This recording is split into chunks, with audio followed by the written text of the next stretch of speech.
So very good afternoon to one and all present here. I'm here to present you the topic data security for social networks. So in this topic, I will be telling about the overview about the data security and then the threats in data social networks and then some of the safety tips and also some protection techniques. So how we can protect ourselves from the social networks, and at last I will introduce about forensics techniques also. So forensics means to investigate the digital objects that are present in the social networks. So that comes under digital forensics. So that will also be introduced by me. So first, let me introduce you what is a social networking. So we all know that we all be present in any one of the social network. So we all know that communities of people who share interest and activity is a social networking. So in social network, people will connect to each other. So because of this low cost, many of the people are connecting to social networks nowadays. So most social networking services such as chat, messaging, email, video, voice chat, file sharing, blogging, then discussion groups. These are all the trending services nowadays. So we people are enjoy posting the videos and messages and also the images in the social networks. And also there are also some of the professional social networks. So in that we will be share the files, some professional files, and also we will be having some discussion forums. So such kind of social networks will also be available. So this is one statistics. So these are some of the infographic social networks. So that means from these social networks we can gain some. Is Pinterest. So many people you might have come across this Pinterest.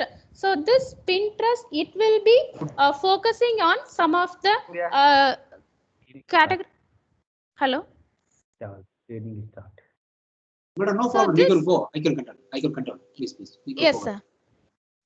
So this Pinterest, it is more focusing on the categories like home, parenting, food, beauty, and style. So most people will be giving some their innovation in this Pinterest.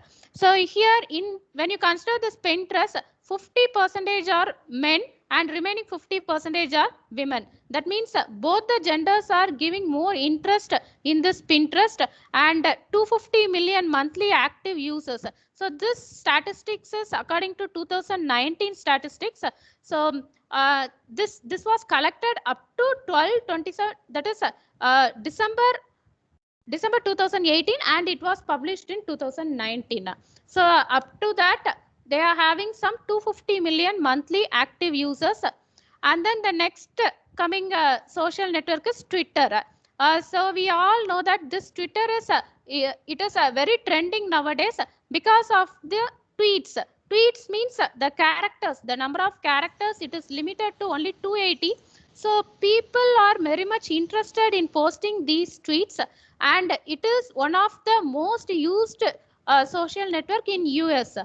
Nearly 69 million Twitter users are there in the US, and nearly 6,000 tweets are there on an average of every second. And this Twitter is having nearly 326 million monthly active users. So the next coming social network is Facebook. So we most people will be having their account in Facebook, and the Facebook mobile is the Facebook's cash cow. So because most of the Facebook users are having mobile application for Facebook, and also this Facebook is also trending in US. Nearly 25% of US people are using this Facebook, and also this Facebook is used by nearly youngsters.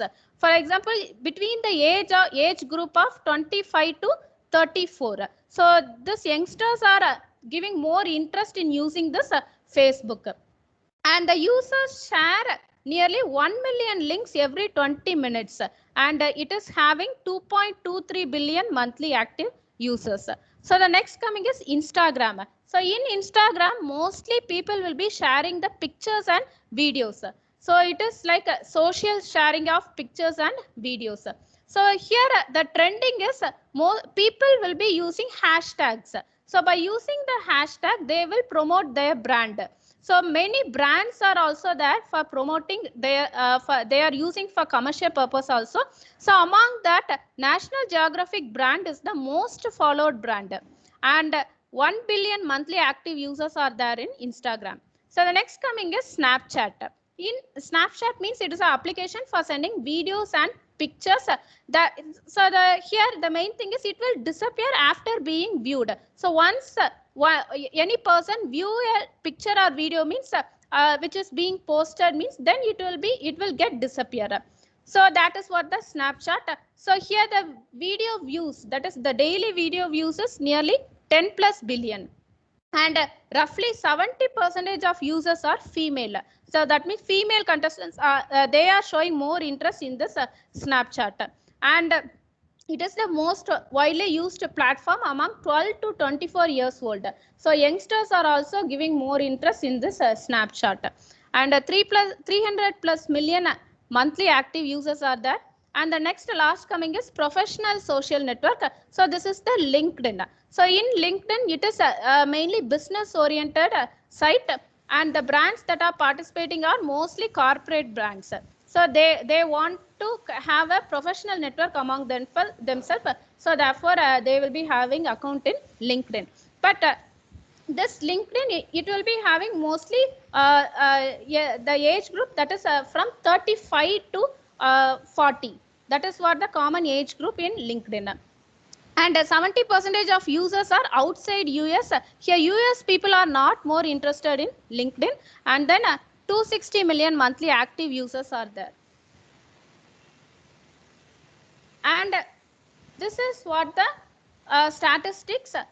So this statistics is based on the monthly active users of selected social networks and messaging services worldwide. So here Facebook dominates the other social networks, and the next coming is WhatsApp, and then Messenger, WeChat, Instagram, QQ, Qzone, TikTok, etc. Okay.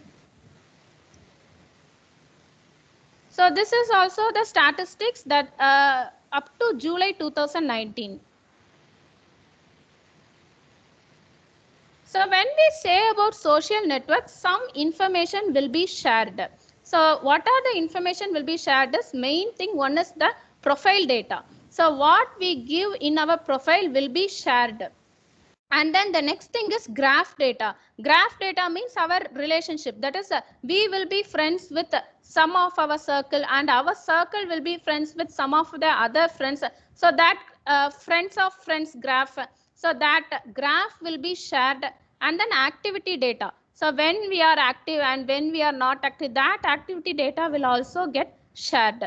And the main challenges in this social networking is when it comes under privacy, the first thing is third party application access. So the third party application can access the social networking. So the most of the social networking sites, they give access to the third party. For example, when you are going inside the Facebook, you will be getting many of the other advertisements in the Facebook. So when you surf the internet, and suppose assume that you have went for some shopping sites, and then when you are logging into the Facebook, you will be getting the advertisement regarding those shopping sites in the Facebook page. So and also mostly we will be getting some games also. So some online games will be coming as advertisement, and they will be asking us to play such games. So such kind of third party access will be there. And then poor implementation. So most of the social networking sites are nowadays coming. So we can't always say that all are encrypted successfully. So such kind of poor implementation is also there when we are going for social networking, and a lack of awareness. So this is the main thing. So the users are not aware about what things are public and what are private. So they are giving many things as public, so that they will be engaged in a trouble. So that awareness is lacking among the social network users. So let me say about some of the security threats in the social networks. So first coming is identity theft issues. So identity theft issues means someone is thieving our identity. So for example, access to the user's computer without his or her consent. So suppose I am using one computer. So if somebody is accessing my computer without my consent, then that is the identity theft. So the personal information stored in the user computer will get stolen by means of some digital communication. So profile cloning is one of the identity theft. Profile cloning means so cloning one's profile without the user's knowledge. That is the profile cloning. So profile cloning comes under two things. One is existing profile cloning and another one is cross-site profile cloning. So here this one is the existing profile cloning. So existing profile cloning means, for example, here this is social network A. So some users are there in the social network A, and one of the profile, that is a victim, is chosen, and his profile will be cloned in the same site, in the same social network site.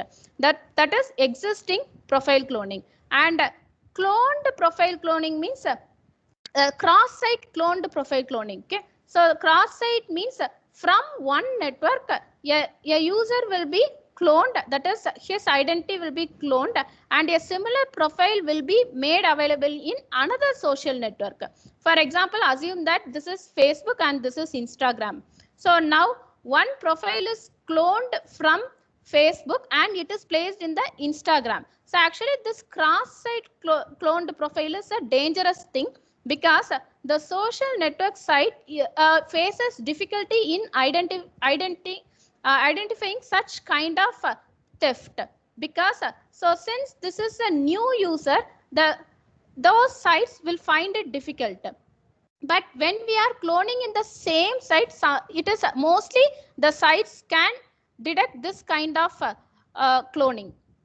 So what is the purpose of cloning, such kind of cloning, that is profile cloning, is that a victim's profile will be cloned, and what this forger will do is they will send the request to the victim's friend. So some of the friends. So what the friends will think, they will think that this is the known person and they will accept the friend request. So once that friend request is accepted, and this forger will collect all the data that are shared in the forum from those friends. So that is what the aim or motive of these forgers.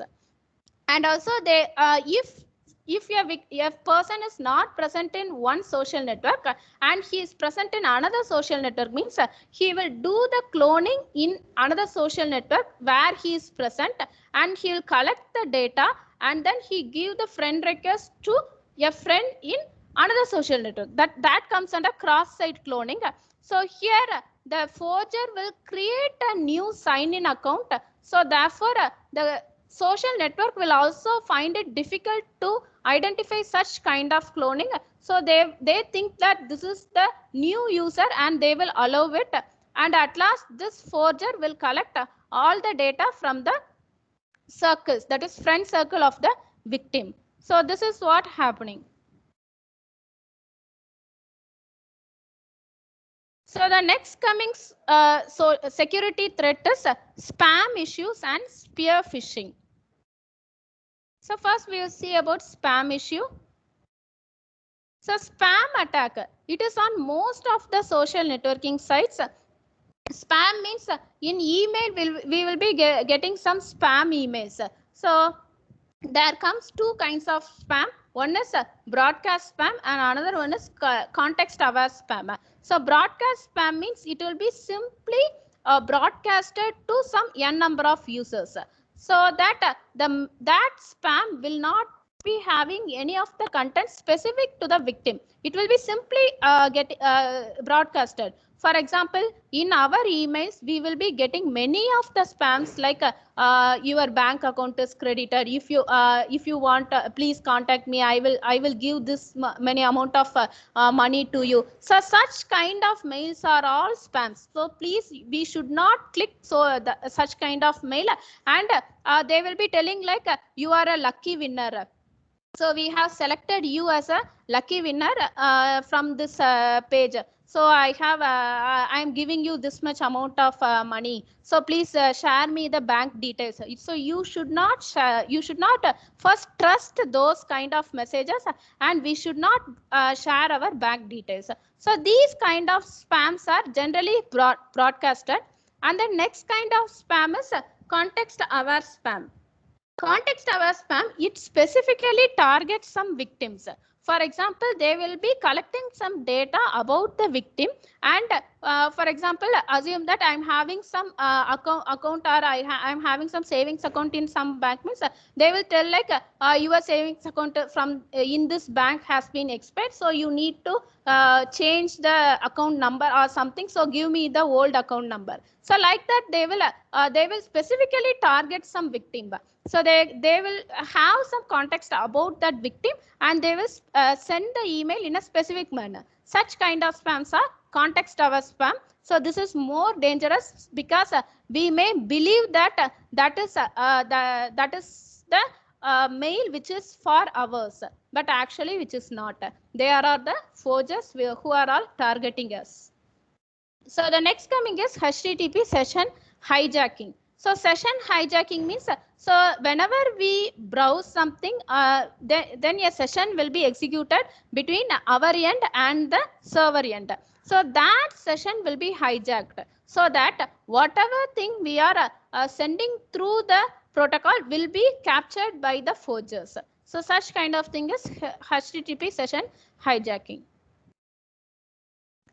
So this is the diagrammatic explanation for HTTP session hijacking. So when, for example, assume that this A is logging in to the social network site. So once he logs, this attacker, he sniffs the A session and he hijacks this session. So therefore, now this attacker can view all those things that are present in A's profile. So the next coming is spear phishing. So spear phishing means it is just by email or link attachment, same as phishing. The only difference is this attack is specific to targeted domains and targets the victims. So phishing means we all know that some links will be coming over. So for example, we will be getting many links in our email, in our chat box, anything. We will be getting many links like click this link so that you will be a lucky winner. Some amount will be credited. You will be getting a beautiful theme. So like that, we will be getting many and many links in our emails, in our messages. So social networking messages, whatever thing. So if we click the link, then we will be in a trouble. So phishing means generally giving some links, and then once that link is clicked, they will dominate our device. So they can take anything from our device. And spear phishing means, as I said, about targeted victims and with a targeted message.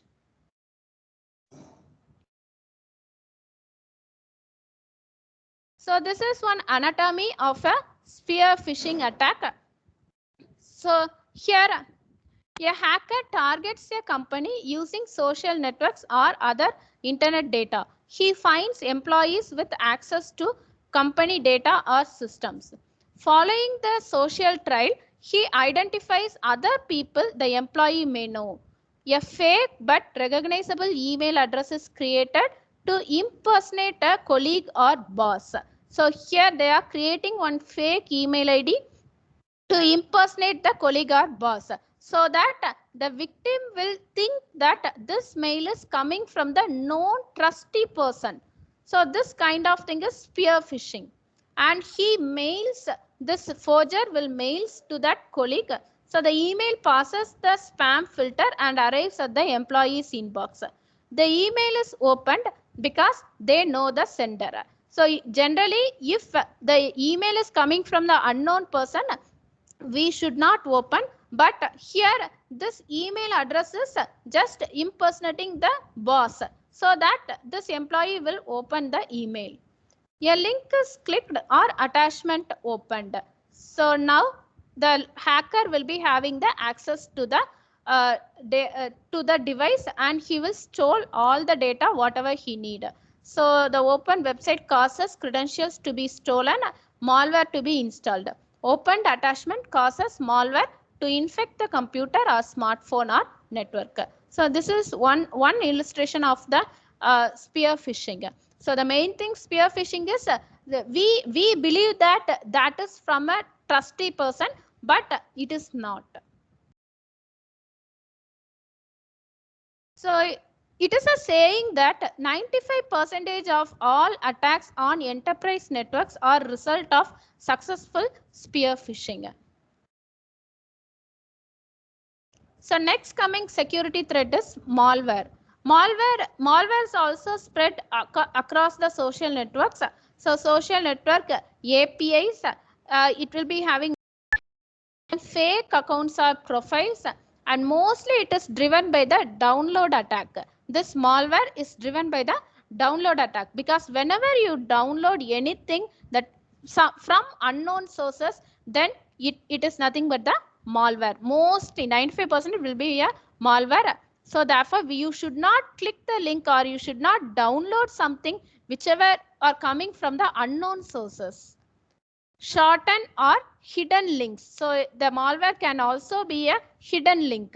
Cross-site scripting attack. So cross-site scripting attack means, for example, here I am logging into one site, and some sensitive data are there. So what this attacker will do is they will first attack this website, so that they will embed some of the scripting files into this website, so that they can easily get the sensitive data. And sometimes what this hacker will do is they will pop up some message boxes, and they will ask for some of the security questions like mother's maiden name or any of the sensitive data, or login again. So login, your password is expired, password type பண்ணுங்க அந்த மாதிரிலாம் வந்து. So they will give some message boxes, so that this users will enter those sensitive data, and easily they will get the hackers will get those information due to the scripting files that are already embedded in the websites. Next coming is cyber stacking. So cyber stacking is the use of internet or other electronic means to stack or harness another by misusing information uploaded on the social networking sites. So the hackers will misuse the information what we have uploaded in the social network site.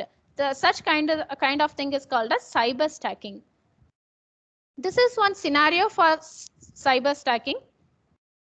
Juveria is an NRI, completed her schooling from the US and is now in India to pursue her engineering. She lived her life to the fullest.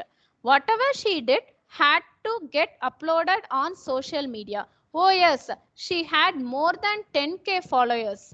She used the to check-in feature on Facebook to inform her friends and followers about her whereabouts. Her life had minimum privacy. So whatever she is doing in her daily life, she will be posting that in the Facebook or any of the social network. So one day she decides to go to Goa on a sole trip. She updates her plans on her wall with itinerary.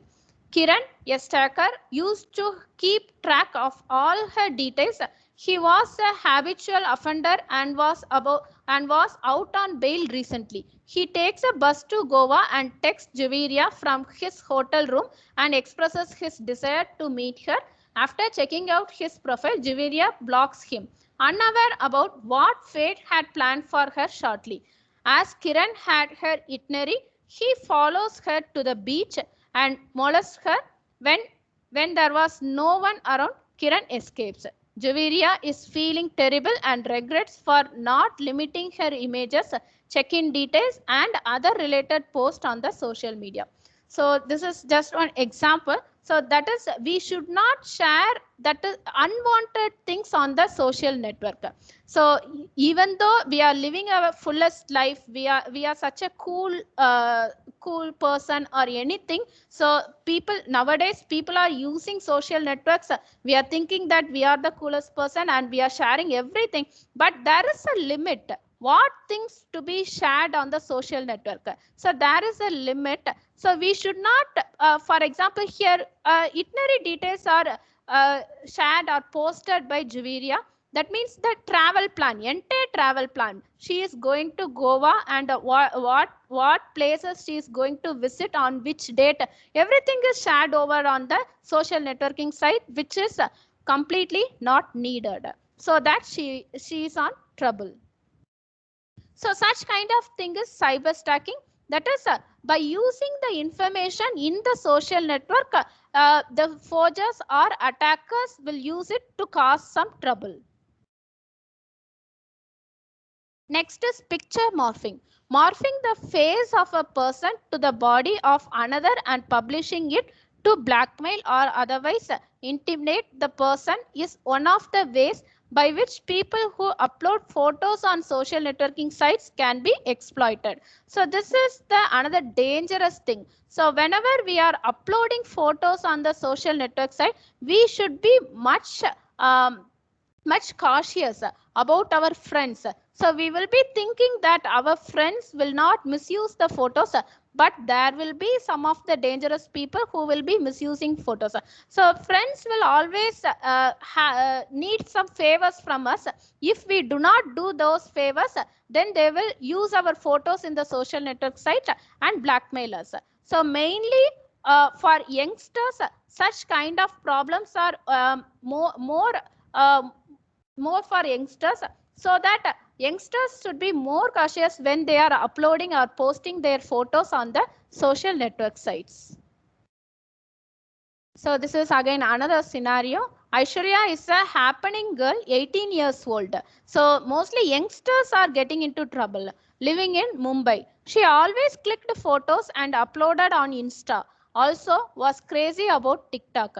She used to get 1,000 likes and 100 comments for every picture posted. One day she gets a request from a random guy. She accepts. The guy Aryan follows her while she is on her way to college and proposes her. Aishwarya outrightly rejects his proposal and shouts at him. Aryan goes back home, downloads her pictures, morph it with naked woman. He sends it to his friends and uploads on random websites with her phone number. Aishwarya is depressed and regrets for uploading her clear photos on social media and accepting random requests. So when you are posting the photos on the social network, you should be more and more cautious about accepting the friend request. Because since we are uploading our photos, it can be morphed and it can be morphed as some other with some other women also. So therefore we should be more and more cautious when we are accepting the friends, because we should not accept any random guy. He will misuse the photos that are shared in the social website. So the safety tips. So some of the safety tips are log in with strong password. So your social network, we will be mostly thinking like, so it's just a social network, why we need to have such a strong password? So just give a random password. Don't do that. Always go for some of the strong password, because weak passwords are easily guessed by the hackers. And then encryption, use only HTTPS connection, do not use the unencrypted connections. Then whenever you are surfing the email, don't use the public email, that is public browsers. So use only your personal devices. Then you should not click the malicious links or scams. And you should be aware of the third-party applications such as games. So games will be tempting us when we are surfing the social networks. Games will be coming and we will be tempted towards it, and we will start playing such games. So such hackers will be stealing our data. So you should be cautious about that third-party application also. So some of the general protection tips: don't reveal personal information. So reveal or post only things that are needed. Don't share unwanted things. Don't enable auto login. So even if you are using the personal computers, if you have enabled auto login means sometimes you might left signed, you might have not signed out. So at that time your friends may be stealing the data. So therefore it is better to not enable the auto login. Turn on cookie notices in your web browser and use cookie management software. So cookie management software, it will check which kind of cookies are maintained in different browsers. So such kind of management software can be used. Keep a clean email address. Don't go for having some funky email address. It is always advisable to keep a clean email address. Don't reveal personal details to strangers or just met friends. So it is a main thing. We should not reveal any of the personal details to the strangers, and we should not believe the new friends. Avoid sending highly personal email to mailing list and keep sensitive files on only our home computer. Do not reply to spammers for any reason. Be conscious of web security. Use encryption. These are some of the protection tips. So remember to always log out while using the public computers and use virtual keyboard while entering passwords and other sensitive information. So whenever you are using other computers other than your personal computer for any of the bank transfer, something like those things, so you can use virtual keyboards. Don't go for the keyboard because keystrokes can be recorded and the passwords can easily be captured from the keyboards. So it is always advisable to use virtual keyboards whenever we are going for some when we need to go for some authenticated things like bank transfer, passwords, like those things. Avoid free Wi-Fi at restaurants, airports, public places, etc. Use VPN whenever necessary. So whenever we go to any of the restaurant or railway stations or airports, first thing what we will be doing is we will connect to that Wi-Fi network, and we will be thinking like all the downloads can be downloaded by using this public Wi-Fi network. But don't blindly believe anything. So if it is a government Wi-Fi means it can be trusted, but still it is advisable. Now you can connect to those Wi-Fi, but don't go for any of the doing bank transfer adala and the Wi-Fi la pandrathu, that is not advisable. Okay.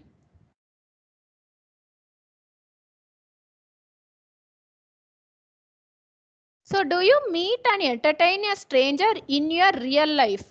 In our real life, if we meet a stranger, what we will do? Do we sit near to that stranger and do we start chatting with that stranger? We won't do that, right? Then why you are doing in the virtual world? Why interact and entertain them in the virtual world too? Cheats, fraudsters, cyber criminals are waiting for you to accept their friend's request. Investigations have also revealed that most of the time a request coming from a young female turns out to be a male. So most of the male will disguise themselves as a female and they will be coming around in the social networks. So therefore we should not believe any of the strangers and we should not start chatting with those strangers. Preventions: care before you share. Remember that offline destiny is created by daring, but online destiny is created by sharing. Also remember, rock with your friends, but block the ones who offends. Don't hesitate to report cybercell regarding cybercrime issues. So this is the main thing. So whenever you are in trouble, don't think that our life has gone. So please feel free to contact the cybercrime. So they will take take these issues in a confidential manner. So the next coming is digital forensics. So digital forensics is it investigates the digital media about its originality. So up to this, I introduced you about the social networking and different social networking sites, and then what security threats are there in social networking, and what are the general tips when we are using the social networks. So the next part coming over is so digital forensics. Digital forensics means nowadays most of the media that are shared in the social networking sites are nothing but images and videos. So how to check whether these images and videos that are posted in the social networking sites are original or the fake ones? So such kind of things are investigated, and that area is called as forensics area. Digital forensics means it concentrates on digital media like images and videos. Since most of the data posted in the social networks are digital media like photos and videos, digital forensics is a need of the day. So let me say first, what is a forgery? Digital forgery. Digital forgery means modifying a digital image or video to change the meaning of what it is represented. So just we are modifying the image or video and we will change the visual meaning in the image or the video. Such kind of thing is called as digital forgery. Hello. Images or Hello. videos. Your Yes. voice is echoing. Yes, sir. Your voice is echoing. Echo is coming. Okay, now. I think some user have enabled speaker, so that's why it's echo. I think so. Is Okay, but you can go. I can manage. Yes. okay, sir. Okay, I can manage.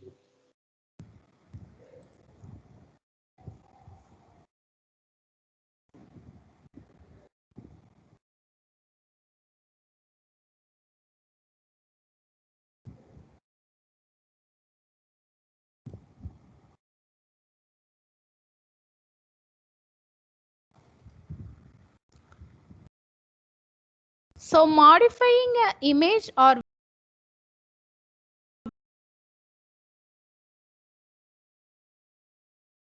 of thing is called as digital forgery. For example, this is the tampered image. So this tampered image this appeared in a press, the newspaper in July 2018. So here Iran missiles, 2008. So here 4 Iran missiles were present in the image, but only 3 of them are real, and 2 different sections. That is one is here it is copied and pasted over here. That is this red color circled part is copied and pasted over here, and also this part is copied and pasted over here. So just Madam, copy please, paste. madam. Sir. Sorry for disturbing. Your PPT is not visible, madam. Okay, sir. Yeah, please. Thank you.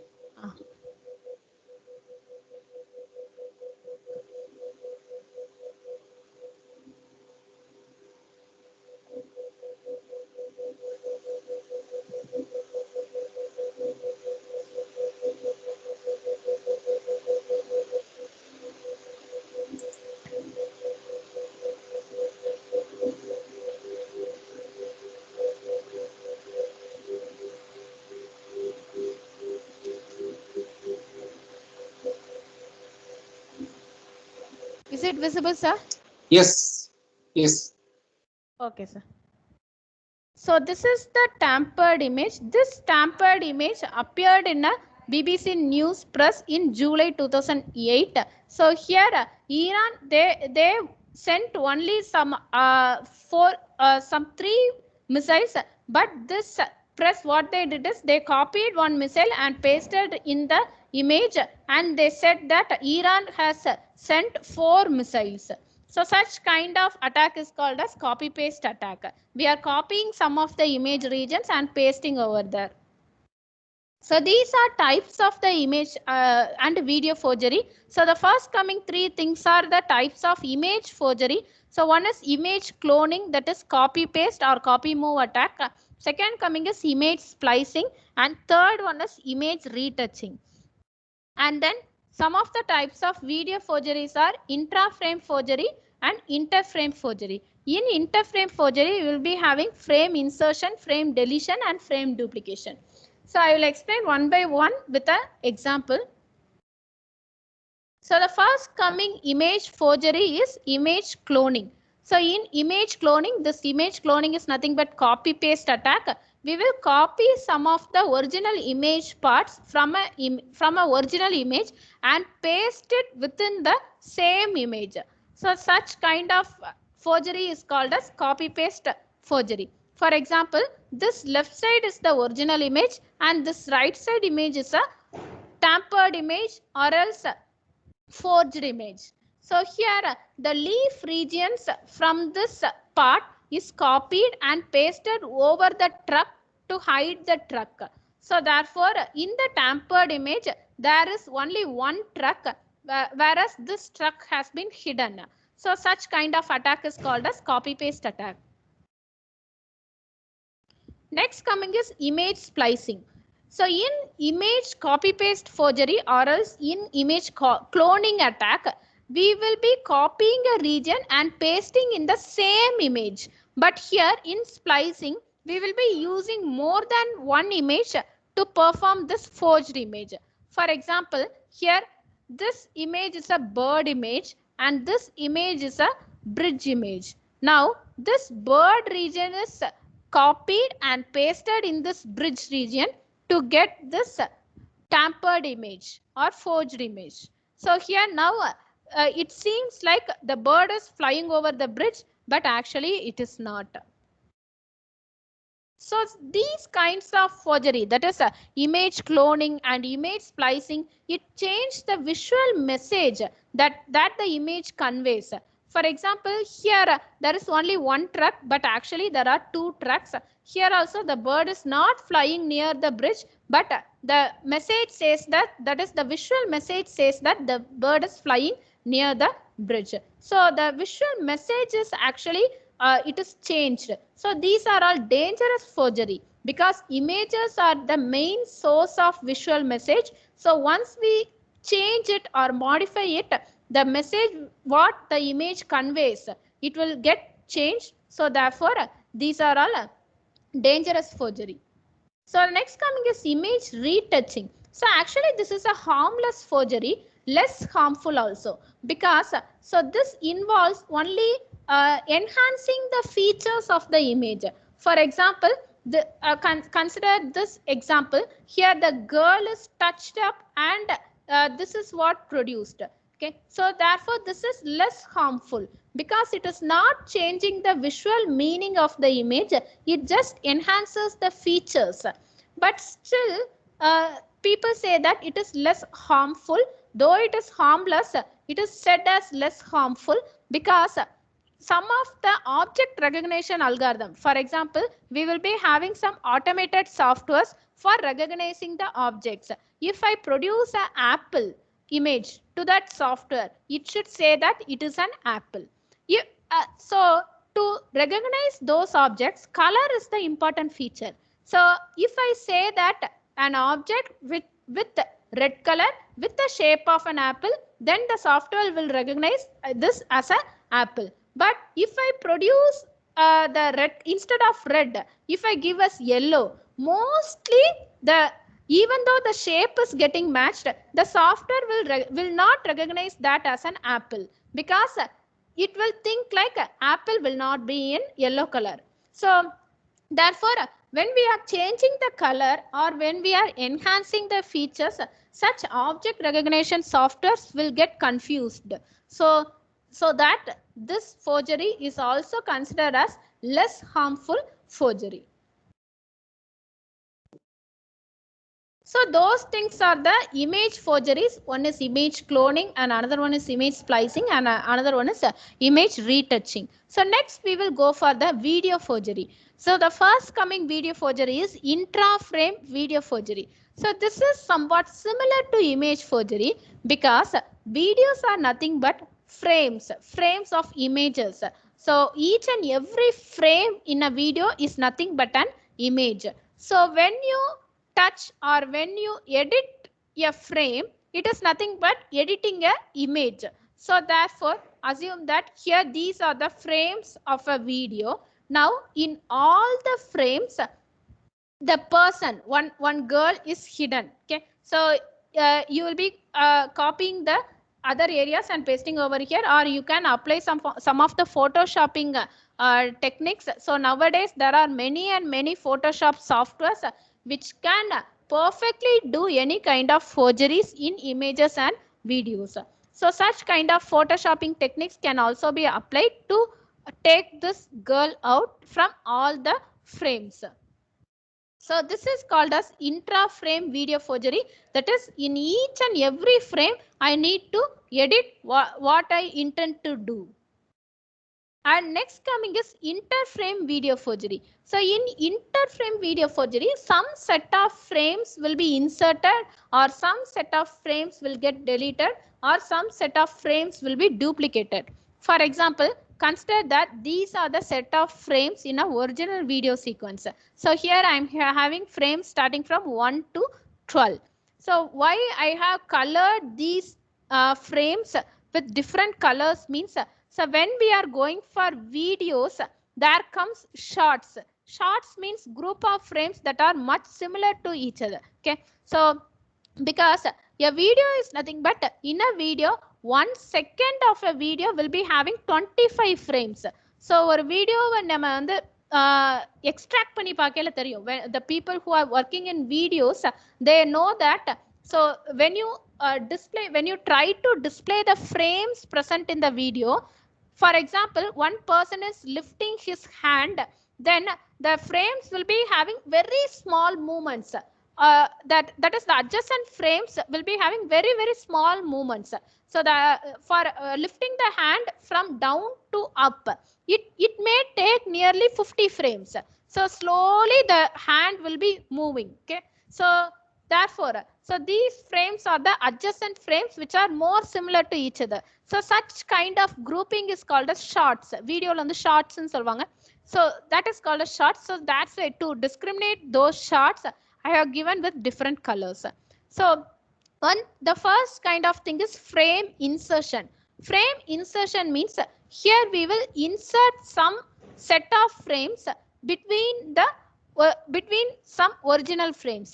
For example, here 1, 2, 3, 4, and then 5, 6, 7, 8. So between this 4 and 5, I am inserting x1, x2, x3, x4 from a different video. So I'm taking these x1, x2, x3, x4 from a different video and then inserting in this original video. Next coming is frame deletion. Deleting some set of frames. For example, 5, 6, 7, 8, 9 are deleted from the original video. And the next is frame duplication. So frame duplication means we will copy the existing frames from the same video and then paste it within that video. That is called as frame duplication. For example, here the frames 2, 3, 4 are copied from the same video and pasted after the frame number 7. So this is frame duplication. So all these things, frame insertion, frame deletion, frame duplication, these things come under interframe forgery. So now let us deal about some of the techniques to identify these kind of forgeries. So first I will say some of the techniques to identify the image forgeries, and then I will say the techniques to identify the video forgery. So this is one example. Here, this boy, so the cyclist, so he is copied and pasted over here. Okay, so this guy has been copied and pasted over here. So this comes under copy paste forgery. So our result should be produced in this manner. Okay, so that is our result means any kind of forensic result. It should be like this. So this region is copied and pasted over here. So like that. So the source and the copied region should be marked out.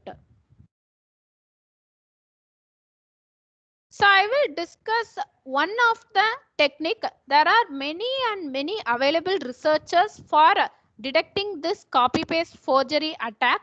So I have to take that is taken one technique that is most widely used, and also the technique which produce very good result, and presenting to you. So that technique it uses the scale invariant feature transform key points. So this is commonly known as SIFT key points. So the scale invariant feature transform key points means these are some of the dominant features in the image. So whenever we speak about an image and when we process the image should be represented as features. So we can't go for extracting all the features. So for each and every pixel, we can't collect the color, shape, texture. The mari ella features collect panni having and processing those features is not practically possible. So we are collecting only the dominant features, the features that contribute most. So those features are represented as a scale invariant feature transform. So scale invariant means these features are invariant to scaling. That is even the images represented of low resolution or high resolution. This features are dominant features. It can be used. So such kind of features are first extracted. So this is copy paste attack, right? So copy paste attack means it involves copying one image region and pasting in the same image region. So the idea of the forgery detection technique is that when we have extracted the important features and when we go for pixel by pixel comparison, the features will get matched for the copy pasted regions. So that exact matches are nothing but the copy pasted regions. So that is what the idea of this detection technique. So the steps that are involved in this detection technique are, first we are going for SIFT feature extraction, and then we are matching the key points. Next we will cluster the key points. That is the matched key points. If it is sparse, then it will not contribute to an object. For example, assume this example. Okay. So here some of the key points over here and here will get matched because these are the copy pasted regions. At the same time, I am also having many of the other similar regions. For example, look at these windows. These windows are much similar to each other, right? And also look at these regions, the windows in these regions. They are also much similar to each other. And look at these two lights. They are much similar to each other. So when we implement this software, obviously we will get matching, that is key point matching between these lamp areas, these window areas. But still we should avoid or ignore these pixels and we should collect only these pixels. How that can be done? That can be done by using key point clustering. That is, after performing matching, go for clustering. Clustering means grouping the nearby pixels. So when I go for grouping the nearby pixels, here I will be getting maximum of some 2 to 3 pixels that are getting matched. So very few pixels. So here also actually the softwares are much brilliant than our eyes. So our eyes may say that all these are copy pasted regions, but still softwares can easily recognize that they are actually not. So therefore, but still softwares can also be cheated. So therefore, some pixels will get matched, but they are sparse in nature. But whereas here, the pixels that are getting matched are dense in nature. So therefore, when you group those matched pixels, the dense pixels get grouped together. So such kind of large sized clusters alone will be considered, and very small size and sparse clusters are ignored. So that's why we can at last come up with the correct answer. So such kind of thing will be done in the key point clustering. Next one is we are checking for similarity. So locate the regions, that is locate the similar. So if they are similar means you need to locate the similar regions. So these are the modules. So first, the reason for choosing this shift feature is, one is it is computationally efficient and it is also robust to scaling and rotation. So these are the steps in finding the shift features. And then next is feature matching. So feature matching, once we have extracted the features, we should go for matching the features. So for matching purpose, you can use this generalized to nearest neighbor algorithm. So this is one of the advanced algorithm for performing key point matching. Before this G2NN, we had 2NN algorithm, and before that we have trivial Euclidean distance nearest neighbor matching algorithm. So this G2NN algorithm is somewhat the improved version of those other algorithms. So therefore, this gives the better results when we are performing feature matching. That is, it can easily detect the matched features, the features that are exactly matching among themselves. So for key point clustering, we can use this sensitivity based clustering. There are also some other clusterings like hierarchical agglomerative clustering, HAC in common solvanga, and then DB scan clustering, density based clustering. So this sensitivity based clustering, it outperforms the other existing clustering. So this can also be used. So this clustering, what it will do is it will groups the nearest neighbors. Okay, so because we need the matched pixels which are more near to each other, then only it will correspond to an object. So therefore we need the nearest pixels. So such clustering can be done by using this sensitivity based clustering. This sensitivity is nothing but it is a parameter. So this parameter will take a value between 0 and 1. If I say that it is equal to 0, then it won't consider any of the clusters. If I say that sensitivity is equal to 1, then it will group all the pixels into one cluster. So the sensitivity should be a parameter between 0 and 1. Based on that sensitivity, the clustering can be done. So if you it depends on your application. If the image is having very small copy pasted, if you think that the copy pasted regions can be a very small region means, then you can give some low value for this sensitivity. Otherwise, you can give some greater value for this sensitivity. So at last, you need to locate the similar regions. To locate those similar regions, we need to find the coordinates, that is xy coordinates of those matched pixels, and then we can represent those pixels as dots, and then we can draw a line between those matched pixels. That can be easily done by using the software. So we can locate, once the matched pixels are found, we can easily locate those spatial coordinates and we can group them as for visualization purpose. Okay. So these are some of the sample results for this copy paste attack. So all these are original images. All these are tampered images. So here, when you look at this first image, so look at this first image.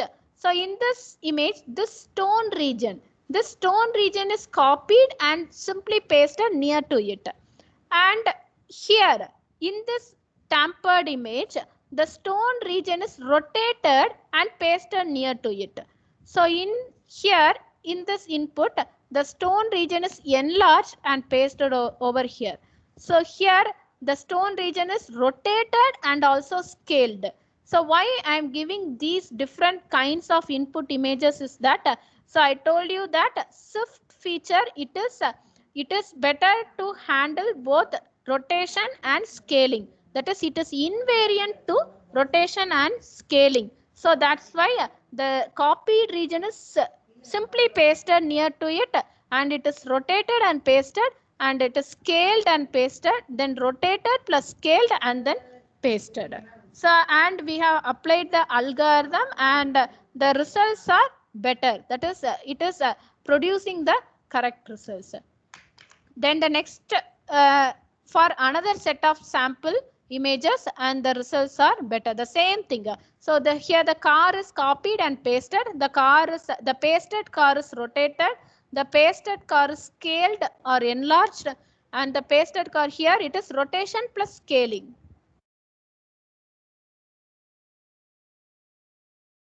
So this is for some high quality images.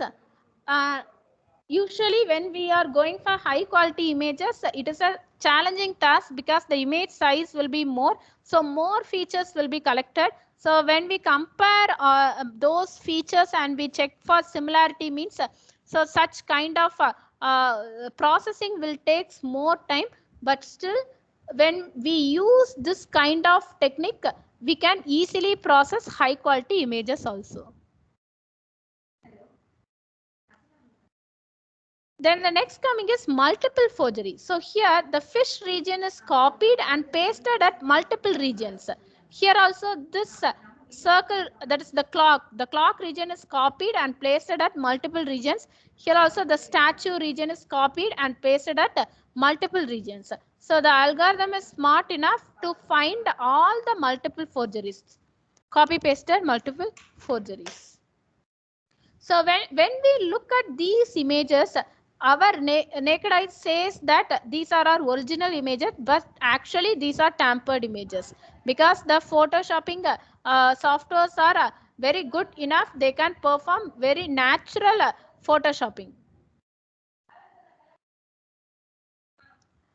So the next coming is image splicing detection. So far we have seen about image cloning or image copy paste detection. So for that cloning attack, we can extract some of the key points, and we can go for matching between those key points, and at last perform clustering, so that we can find the copy pasted regions. So next is image splicing.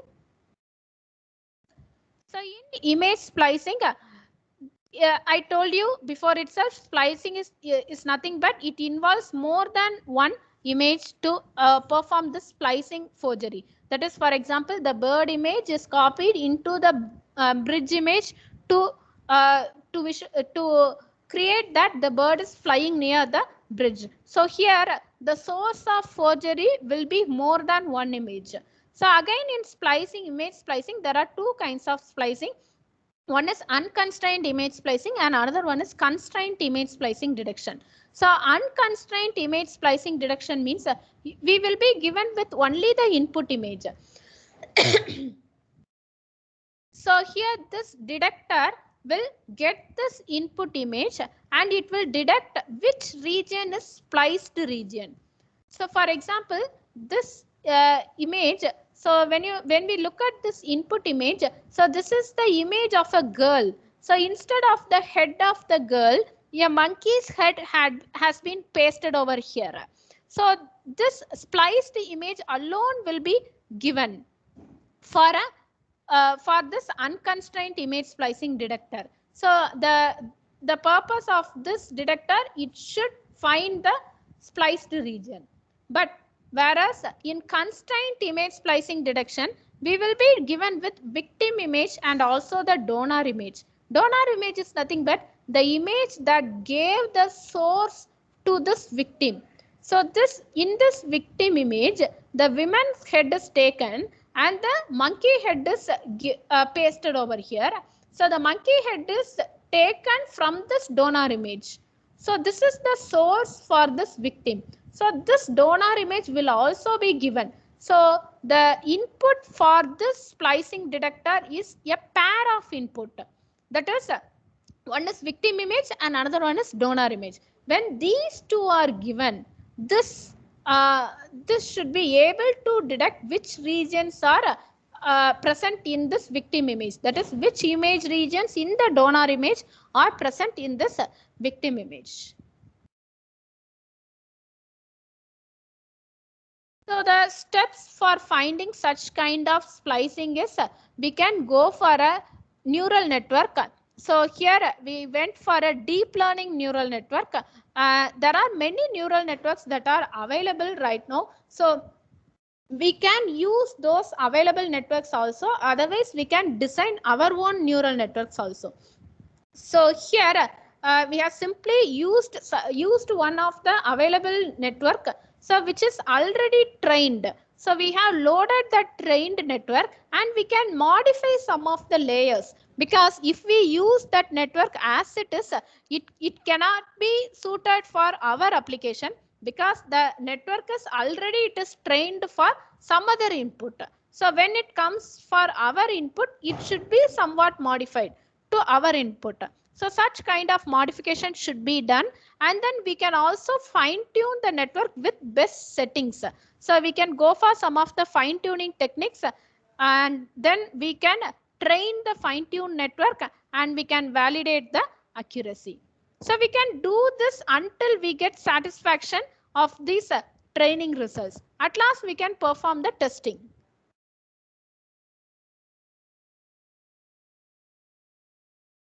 So these are the steps in unconstrained splicing detection.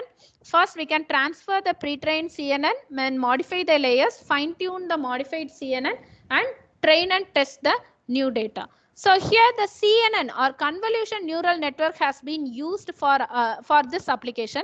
So the network that is used is GoogleNet. So many people might have heard of this GoogleNet. So this is a 22 layer depth CNN with 144 different layers and nearly 7 million parameters are present, and 27 MB of it is of 27 MB size. So this GoogleNet is trained for two dataset. One is ImageNet dataset and another one is Places 365 dataset. Now we are using this already trained, that is also called as pre-trained network, for our application. So when we transfer such kind of network, we should go for modification. So here we are modifying the last fully connected layer and the classification layer to make this network suit to our application. And then fine tuning the network is done. So fine tuning means here overfitting. Overfitting means when we train a lot, when we train as a teachers, we all know that when we train a student a lot, then the student might not be presenting good in the examination. So that is what when we train a lot, the student goes for memorizing the topics instead of understanding the topics. When we always say that study, study, study, study, don't leave this thing, don't. So then the student, obviously they will go for the memorizing. So instead of that, we should tell only the logic, and we should give the applying capability for that student.